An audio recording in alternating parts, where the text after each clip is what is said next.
I want to push him, take a small step, switch, and then come in. I'm waiting mostly for his reaction, but I'm going to encourage that by a small pull. I want to try and catch him so that when he steps forward here, I catch him as that foot is sliding forward. Anytime you step on somebody's toes, what do? They move back, right? They want to recover, so they come forward. Bam. Hey, here. And then bam. Toe otoshi. So if you're moving sideways, pow. You see how this strikes? The best shoulder striker that I've ever seen is Conor McGregor. In Japanese jiu-jitsu, you'll see a lot of shoulder strikes. So judo comes from jiu-jitsu, so you'll see that. If you come in here and there's a space, look at all this space here. You're not in control. All he has to do is step back and counter, boom, here, and I'm down. But if I come in, I smash right into him. So you want to make sure that you have that contact. 1, 2. See how I have the contact? I shoulder strike, and then in, and then pop. I have Migiyotsu, he does Hidariyotsu. I want to get to that leg there. So I'll step here. What does he normally do?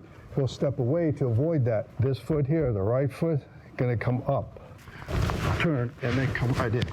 So I'm coming here, and then you notice how I'm already partially turned? This makes this much faster and easier. Don't pivot on your heel. Pivot on the ball of your foot by lifting your toes and your heel, and then turn. The way that I hold was on the outside here, not down here, here. And then my right hand, the thumb, was right behind the neck. I like to do that because then I could irritate them. What I would do is move around here, right? And then I would come this way here. See how I step here? And then this would come here, here. Ah. And you notice that it wasn't a big up. It was more like a snake coming around and then pow. More like a gakepo here, here, here, bam.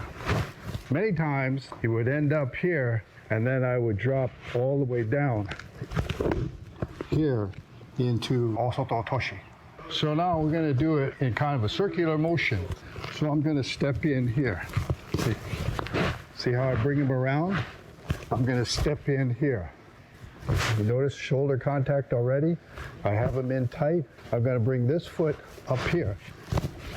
Bring him around and then now, you notice that I'm not throwing him that way, but I'm throwing him that way. It doesn't always have to be to the rear. So when I bring him around here, I'm not going to throw him back there. I'm going to throw him that way because that's where my strength is. My uchikomi was this way here. You hear the popping sound? Yeah, that was my shoulder. That's his shoulder. But it's very important, like I always say, you know, friends close, enemies closer. When you're fighting, you have to be in close, no matter what technique you're using. If you're far away, karate, you have nothing.